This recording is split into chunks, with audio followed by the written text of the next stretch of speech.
रोहन, नितीन, शुभम यांचा राजगडचा प्लॅन सोडला तर त्यांच्या आणि बाकीच्या ग्रुपचे बाहेर फिरण्याचे प्लॅन झालेच नाहीत. रोहन आणि मानसीच्या लग्नाला जवळपास 10 महिने होऊन गेलेले. दिवाळी वगैरे सारे सण होऊन गेले. त्यांच्याही आयुष्यात आता निवांतपणा आलेला. घर आणि ऑफिस असंच नॉर्मल वेळापत्रक चालू झालेलं. अशातच शुभमच्या डोक्यात पुन्हा फिरायला जायचा प्लॅन चालू होता.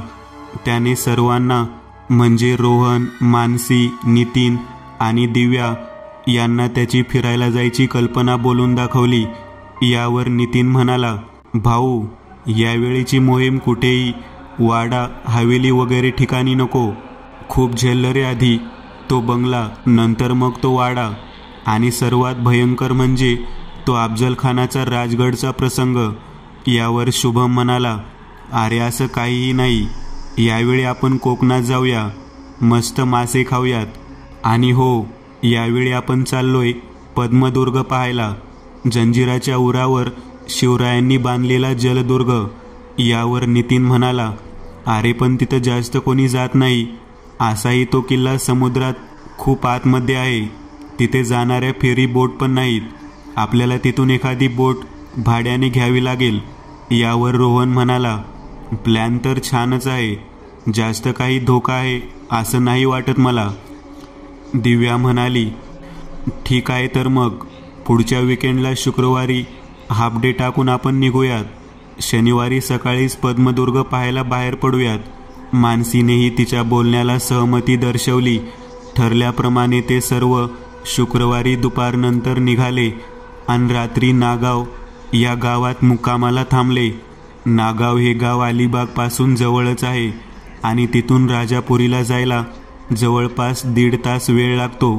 राजापुरीवरून ते पद्मदुर्गला जायला बोट पाहणार होते. नागावरून राजापुरीला जायला त्यांना सकाळचे 11 वाजले. तिथून बराच वेळ शोधल्यानंतर त्यांना एक बोट मिळाली, जी त्यांना पद्मदुर्गला घेऊन जाणार होती. मजा मस्ती करत सर्वजण निघाले. बोट ही समुद्रात हेलकावे खात चालली होती. पण जंजिऱ्यापासून पुढे गेल्यावर अचानकच जोराची हवा सुटली. समुद्रात भवरे तयार झाल्यासारखं व्हायला लागलं. मोठमोठाल्या लाटा त्यांच्या नावेवर येऊन आदळू लागल्या. त्यांची बोट लहान होती. ती मुख्य समुद्री मार्गापासून दूर जाऊ लागली. थोड्याच वेळात त्यांची नाव समुद्रात दूर भरकटली. लाटांची उंची तर वाढतच चाललेली. अचानक हे सर्व काय होतंय हे कोणालाही कळत नव्हतं. पण थोड्याच वेळात सर्वांना जाणीव झाली की हा एक त्सुनामीचा प्रकार आहे. संध्याकाळ होईपर्यंत त्यांची बोट न जाणे समुद्रात कुठेतरी लांब भरकटून गेली. त्या नावाड्यालाही काहीच समजत नव्हतं नक्की कुठं आलोय. त्यांचं नशीब बलवत्तर म्हणून त्यांची होडी उलटली नाही. पण आता त्यांना सर्वत्र पाणीच पाणी दिसत होते. जमिनीचा थोडासा भागही कुठं दिसत नव्हता. नावाडी बोट चालवतच राहिला. अशातच नितीनला दूरवर एक बेट दिसले. आता त्यांची होडी त्या बेटाच्या दिशेने जाऊ लागली. सूर्य मावळायला थोडासा अवकाश होता. तोपर्यंत ती होडी त्या बेटाच्या किनाऱ्याला लागली. पण किनाऱ्यावर पोहोचताच सर्वांना आश्चर्याचा धक्का बसला. त्या बेटावर एक किल्ला होता. पण त्या बेटावर एकही माणूस दिसत नव्हता. पण ते पूर्ण बेट पाण्यात धुवून काढल्यासारखे वाटत होते. अजूनही बुरुजांवरून पाणी वाहत होते. हा काय प्रकार आहे हे कोणालाच समजलं नाही. नितीनला इतिहास आणि किल्ल्यांबद्दल बरीच माहिती होती. तो किल्ला नितीन पाहत होता आणि बोलत होता, इतक्या सुस्थितीत हा किल्ला आहे. पण आपल्या कोणालाच माहीत का नाही हा किल्ला?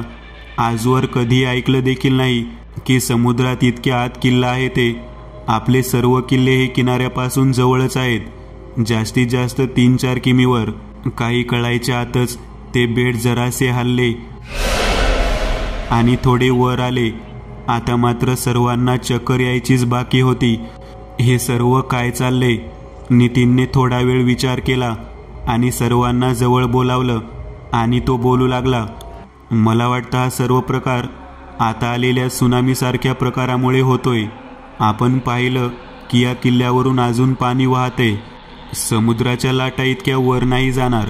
मला असं वाटतं हे बेट पाण्याखाली होते आणि आता झालेल्या त्सुनामीमुळे काहीतरी भूगर्भीय हालचालीने हे बेट पुन्हा पाण्यावर आले. आजपर्यंत बऱ्याचदा परदेशात अशा प्रकारच्या घटना होऊन गेलेल्या आहेत. त्यात नवल असे काही नाही, पण हो, नवल या गोष्टीचा आहे की या बेटावर एक अद्वितीय किल्ला होता आणि किल्ल्यासह हे बेट कधी काळी पाण्यात गेले. त्यामुळे या किल्ल्याबद्दल आपल्याला कोणालाच काही माहिती नाही. आता जवळपास अंधार पडत आलेला, त्यामुळे तो नावाडी म्हणाला, या अंधारात समुद्रात होडी घेऊन जाणे धोक्याचे आहे. आजची रात्र या किल्ल्यावर काढू. उद्या या किल्ल्याच्या सर्वात उंच भागावर जाऊन पाहू कुठे जमीन दिसते का ते. मानसी म्हणाली, मला हे योग्य वाटते. तसं आपल्याकडे खायचं काही साहित्य आहे, टॉर्च आहेत, मोबाईल आहेत. आपण किल्ला फिरून पाहूयात कुठे जागा मिळेल. तसंही या सर्वांना दुर्गम ठिकाणी अनेक ट्रेकचा अनुभव होता, त्यामुळे एखाद्या किल्ल्यावर राहणं त्यांना नवीन नव्हतं. आतमध्ये आल्यावर सर्वजण किल्ला पाहत होते. किल्ला पाण्यात राहिल्यामुळे बराच ढासळलेला, पण इतर किल्ल्यांच्या पेक्षा खूपच चांगल्या परिस्थितीमध्ये होता. त्यामुळे त्यांना तिथं त्या काळामधला एक वाडा दिसला. वाडा फार मोठा होता. दार बंद होतं. रोहन आणि शुभमने धक्का देऊन ते दार उघडलं. आतमध्ये कुजलेली लाकडे वगैरे पडलेली होती. काही हत्यारे देखील होती. वरती छत असल्याने त्यांना ती रात्र काढायला छान जागा मिळालेली. दार असल्याने जास्त आत पाणी नव्हतं आलं आणि त्या काळचे पक्के सागवानी लाकूड असल्याने दार कुजले नव्हते. मानसी आणि दिव्या ती जागा साफ करू लागल्या, पण नितीनची इतिहासाची आवड त्याला शांत बसू देत नव्हती. त्याच्या हाती खजिना लागल्याचे त्याचे भाव होते. इतक्या सगळ्या ऐतिहासिक वस्तू तो पहिल्यांदा अशा अवस्थेत पाहत होता. ती खोली नीट पाहताना त्याला एक दगडी पेटी आढळून आली. त्यावर दगडाचे झाकण घट्ट बसवलेले होते. त्याने रोहनला आवाज दिला आणि म्हणाला, आपण ही पेटी उघडून पाहूयात. नक्कीच काहीतरी असेल यात. रोहन त्याला म्हणाला, अरे काही वेगळं असलं तर अवघड होईल आपलं, पळता पण नाही येणार. नितीन म्हणाला, नको इतका घाबरू रे. चुकून जर का यात काही कागदपत्रे मिळाली तर आपल्याला कळेल तरी हा किल्ला कोणाचा आहे. रोहनला त्याचे म्हणणे पटले. दोघांनी त्या दगडी पेटीची कडी बाजूला सरकवली आणि ताकदीने तो दरवाजा हलवला. पेटी आतून पूर्ण कोरडी होती आणि त्यात एक लाकडी पेटी ठेवलेली. नितीनने उत्सुकतेने ती लाकडी पेटी बाहेर काढली आणि घाईघाईने उघडली. त्यामध्ये काही कागद होते. रोहनने देखील कागद पाहायला घेतले, पण त्याचा हिरमोड झाला. त्यावर काय लिहिले होते त्याला काहीच कळत नव्हते. हे पाहून नितीन हसला आणि म्हणाला, अरे ती मोडी लिपी आहे मित्रा.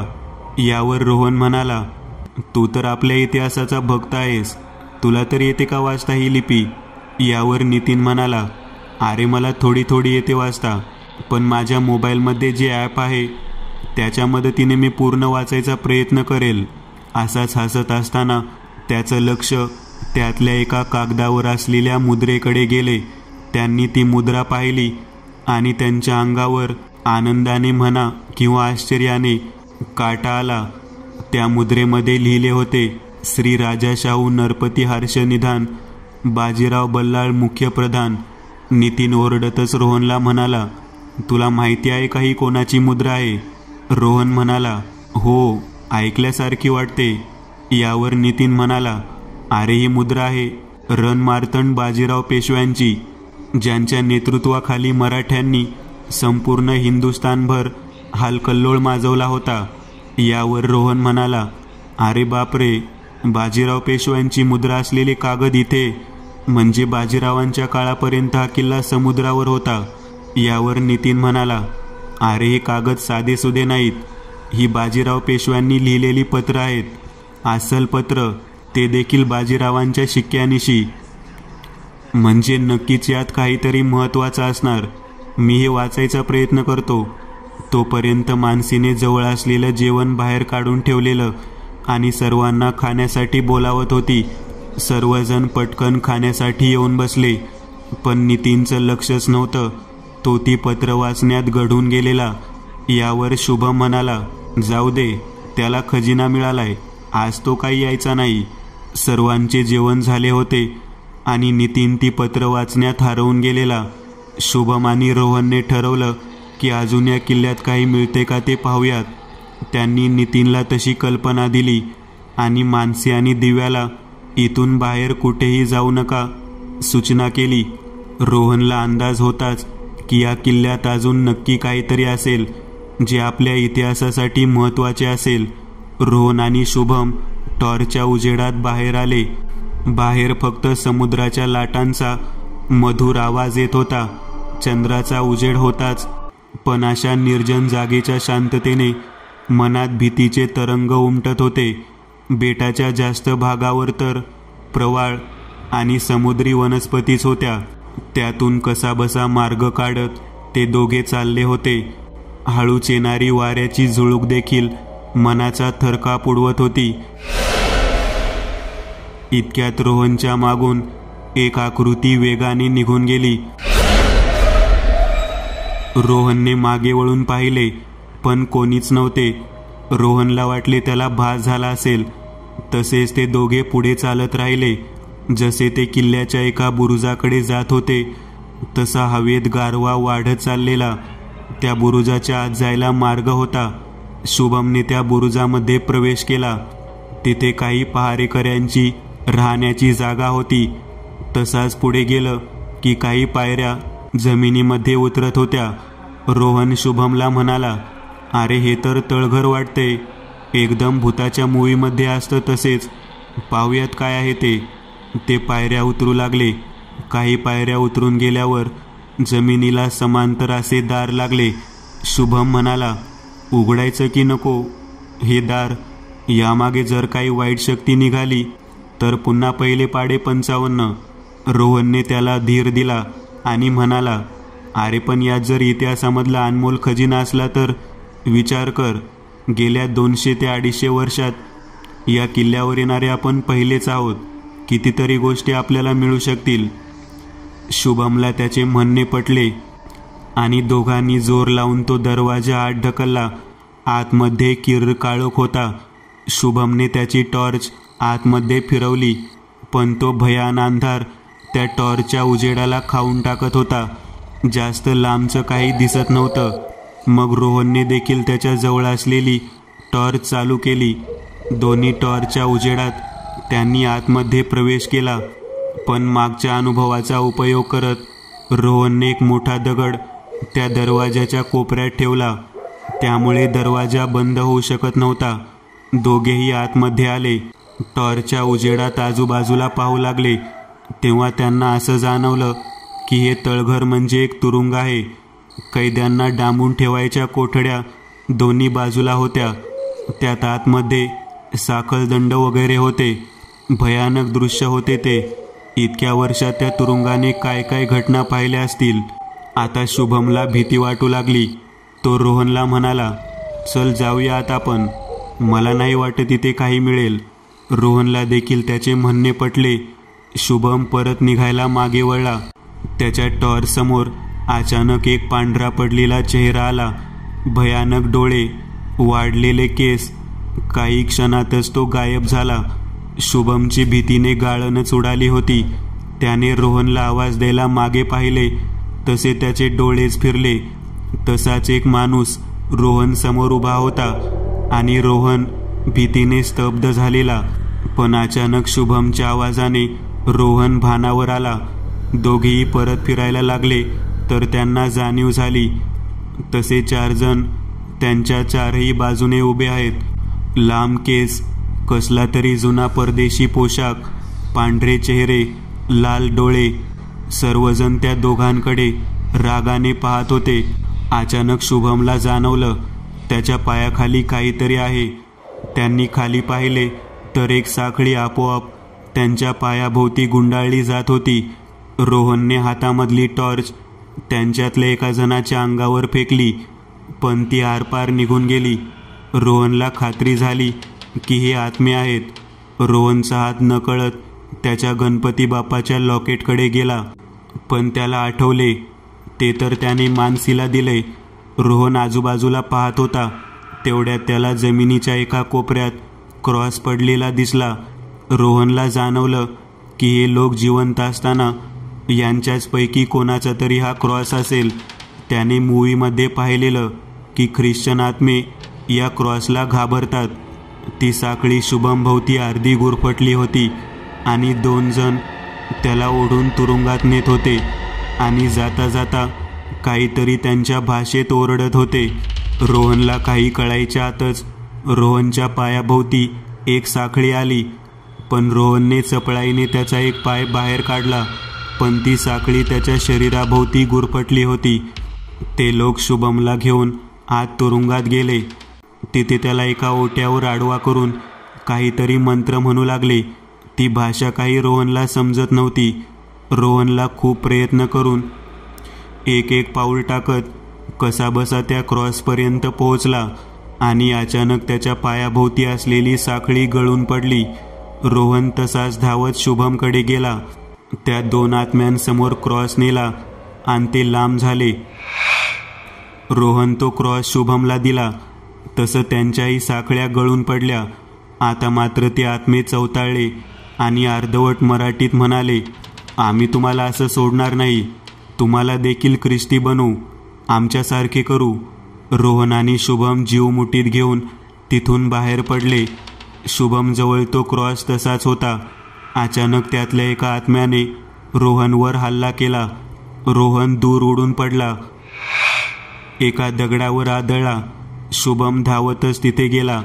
अंधारात काहीच नीट दिसत नव्हते. रोहनच्या हाताला मार लागलेला. शुभमने त्याला उठवले. क्रॉस समोर धरून दोघे चालत राहिले, पण आता त्या शांततेची जागा त्या आत्म्याच्या हास्य आणि किंकाळ्यांनी घेतली होती. पुन्हा एकदा हे सर्व एका वाईट शक्तीच्या घेऱ्यात सापडले होते. ते दोघे पुन्हा बाकी सगळे असलेल्या त्या वाड्याकडे निघाले. हा एक क्रॉस जास्त वेळ त्यांना रोखू शकणार नाही याची रोहनला जाणीव होती. त्यामुळे समुद्री प्रवाळ वगैरेला बऱ्याच वेळा त्यांचा पाय घासत असताना देखील ते थांबले नाहीत. ते वाड्यात पोहोचले. रोहन आत आला आणि शुभमने बाहेर दारावर क्रॉस लावून दार बंद करून घेतले. रोहनची अवस्था पाहून मानसी त्याच्या जवळ धावली. ती म्हणाली, काय झालं याला? असा हातातून रक्त काय येतंय? शुभमला देखील धावून धाप लागलेली.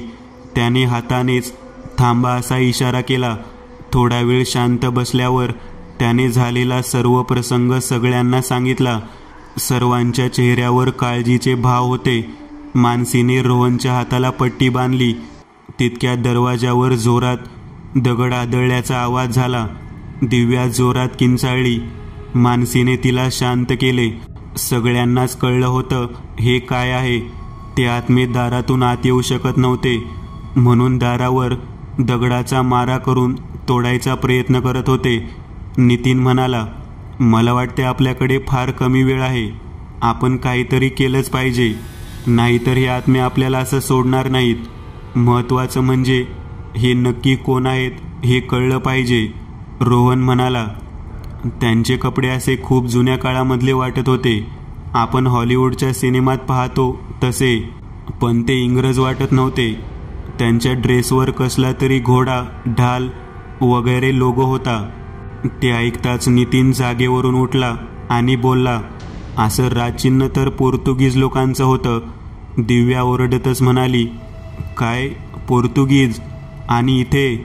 त्यावर नितीन म्हणाला, होय, आपल्या महाराष्ट्रात पोर्तुगीज तर शिवरायांच्या पण आधीपासूनच होते की. यावर शुभम म्हणाला, 1 मिनिट, पण ते या किल्ल्यावर कसे काय हे शोधलं पाहिजे. त्यावर नितीन म्हणाला, अरे मी ती बाजीरावांची पत्र वाचली आहेत, मी सांगतो ते इथं कसं काय. शुभम म्हणाला, जर का आपला सामना आता पोर्तुगीजांसोबत आहे तर त्यांच्याबद्दल काय माहीत आहे ते आपण नीट विचार करूयात, म्हणजे यातूनच काहीतरी उपाय सापडेल.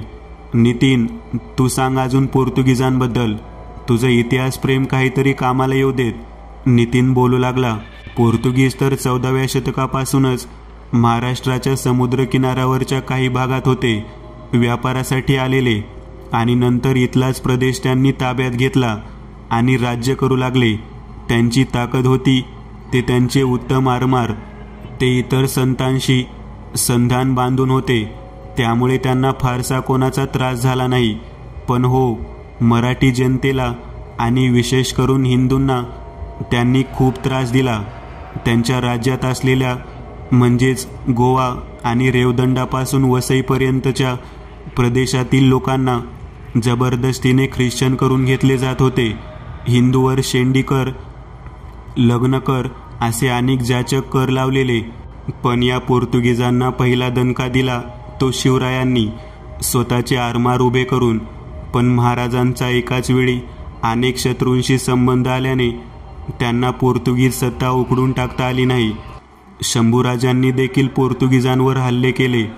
त्यांनी गोवा तर जवळपास ताब्यात घेतला होता, पण त्यांच्या काळात औरंगजेब इथे असल्याने त्यांनाही पोर्तुगीज अंमल संपवता आला नाही.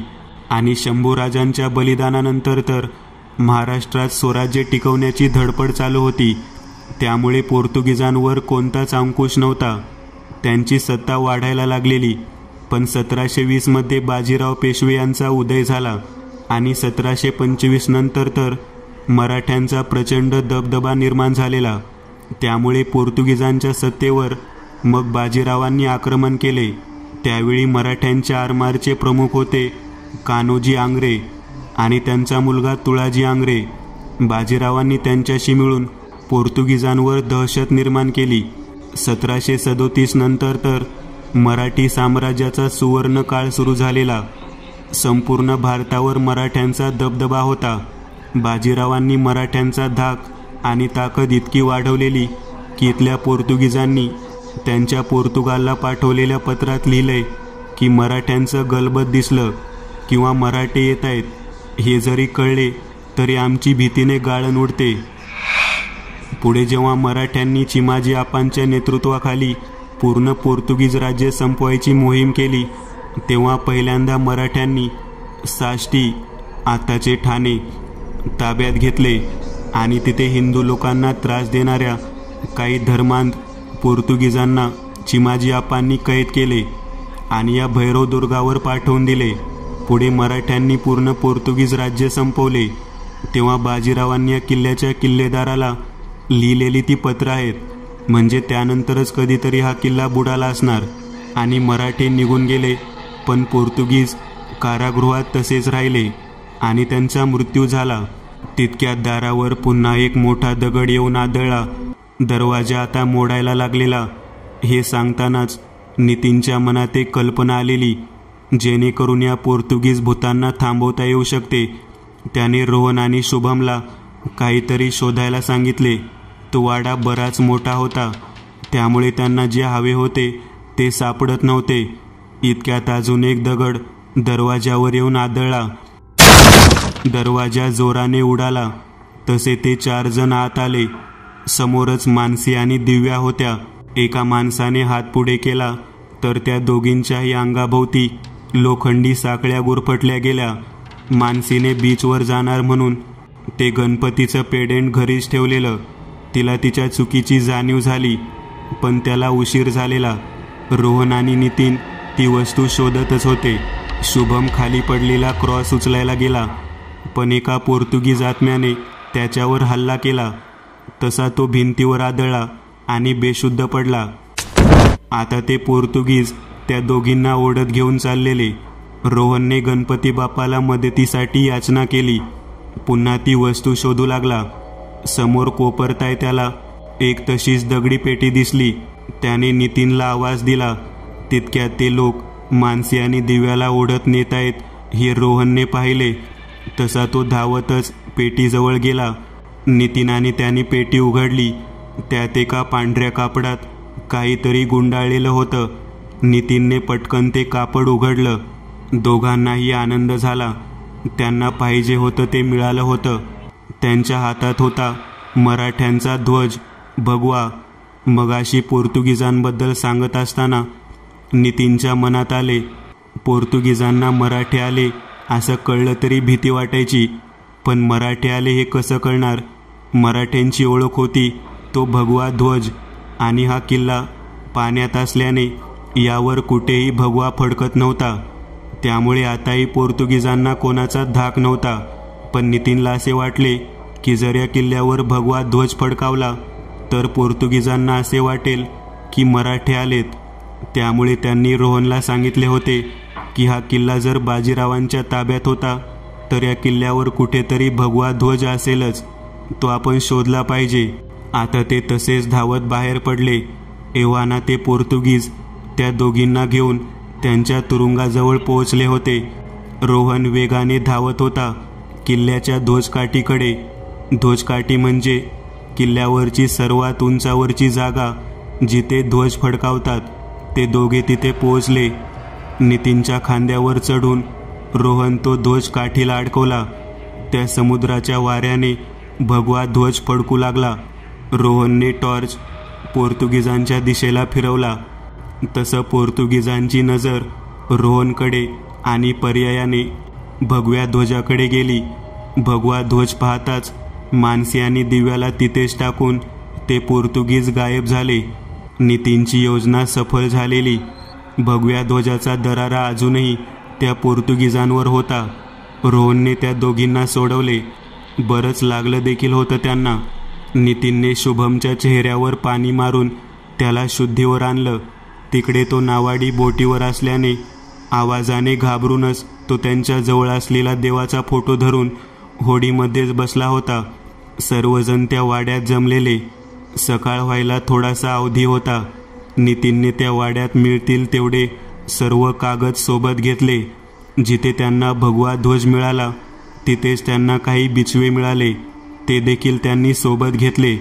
सकाळ झाली तेव्हा सर्वजण होडीकडे निघाले, कारण त्यांना आता उजेडात जागेचा अंदाज त्या नावाड्याला आल्याने त्यांना नीट प्रवास करता येणार होता. सर्वजण होडीवर पोहोचले होते. मागून रोहन आणि नितीन येत होते. रोहन नितीनला म्हणाला, या सर्व गोष्टी इतिहासकारांना देऊयात. या किल्ल्याबद्दल अजून माहिती ते उजेडात आणतील. मला वाटतं या किल्ल्याचा उपयोग तुरुंग म्हणूनच केला जात असेल. एकतर हा किल्ला समुद्रात खूप आतमध्ये आहे आणि दुसरं म्हणजे या किल्ल्यावर तुरुंग आणि वाडा सोडले तर फारशा काही वस्तू नाही आहेत. नितीन म्हणाला, होय, मला पण तसंच वाटलं. पण मला एक शंका आहे. जेव्हा तो भगवा ध्वज तिथून निघेल तेव्हा काय? दोघेही हसतच होडीकडे निघाले. मित्रांनो, आज पुरतं एवढंच. तुम्हाला जर काही गोष्ट आवडली असेल तर नक्की लाईक करा. तुमच्यापैकी बरेचसे जण व्हिडिओ लाईक न करताच पळून जातात. पण हा जर व्हिडिओ तुम्ही लाईक केला तर मला जरा बरं वाटेल आणि असेच भारी भारी व्हिडिओ बनवायची माझ्यात एनर्जी येईल. त्यामुळे नक्की लाईक करा. आणि अजूनही कोणी या चॅनलला सबस्क्राईब केलेलं नसाल तर लगेच सबस्क्राईब करून टाका. आणि बाजूची घंटी ती मात्र दाबायला विसरू नका. देवाची घंटी आहे ती. चला तर मग पुन्हा भेटूया अशीच एक आगळी वेगळी गोष्ट घेऊन पुढच्या